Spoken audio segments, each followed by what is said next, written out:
Hey, I'm Matt. Hi, I'm Bart. There's nothing better than enjoying the great outdoors and living life to its fullest, along with the simple pleasure of relaxing in a comfortable environment, indoors and out. As a first-time camper, we want to share some helpful hints for cooling your RV during those hot summer days.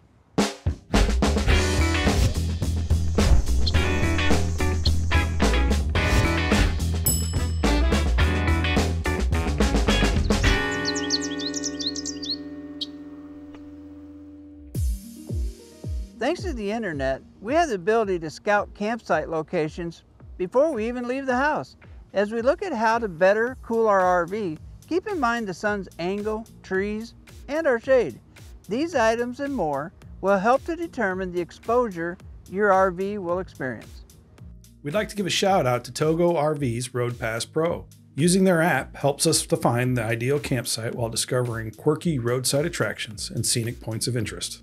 The idea is to research as much information as possible about the campground and where we may park before heading out and setting up camp. Things like, do I park north and south or east and west to maximize the cooling capability in my RV? When you think about how many windows and awnings your RV has, you can start to think about what makes the most sense when parking and setting up your rig in advance. Once you arrive, scout your site before you park to make the most of your options. To kick things off, let's look at the difference between a residential house sidewall and an RV sidewall to give you a real example of what you are trying to overcome for heat transfer. Here we have an example of a typical 2x6 residential sidewall with standard insulation. We will put this up beside an RV 2-inch sidewall.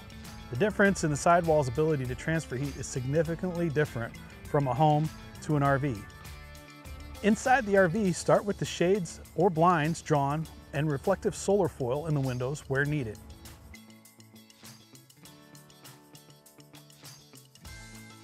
If you're set up for seasonal or for extended stays, you may want to use solar foil and cabinets on the back wall to help reduce heat gain. When running the AC, try to cool the rig early in the morning before it gets too hot. Catching up later in the heat of the day can be a big challenge. With the AC on, I use vent pillows in the vents to block heat gain. If my AC is off, I take them out and use the fans to cross-ventilate the unit. Other smaller fans are okay as well to help move air. A soft breeze is always appreciated. If your unit is equipped with incandescent lights, turn them off when not being used, or consider upgrading to LED lights. This can be done with most, if not all, lights in the rig. This will reduce temperature inside. When showering, be sure to open a roof vent to release excess heat and reduce condensation. Be sure to check out Chapter 3 in the owner's manual for more information on how to avoid condensation. And of course, cook outside as much as possible to help keep the temperature cool inside. Even a microwave can generate heat inside the RV. The same principle applies with anything electric drawing power and puts off heat. TVs, clocks, radios, anything you may notice generating heat. It all adds up when it's hot, hot, hot outside. Lastly, your own body heat is a factor. The more people and pets in the unit, the more your air conditioner will run.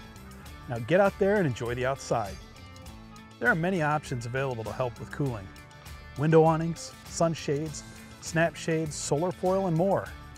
Be sure to visit your authorized dealer for more information on some of these ideas. Be sure to check out additional information in Chapter 7 of the Owner's Manual to help cool your RV. Hey, if you found this video helpful, be sure to like it and subscribe to our YouTube channel for more of the First Time Camper series, or visit KeystoneRV.com to see all of our content. Thanks for watching, and remember, stay cool, refreshed, and hydrated.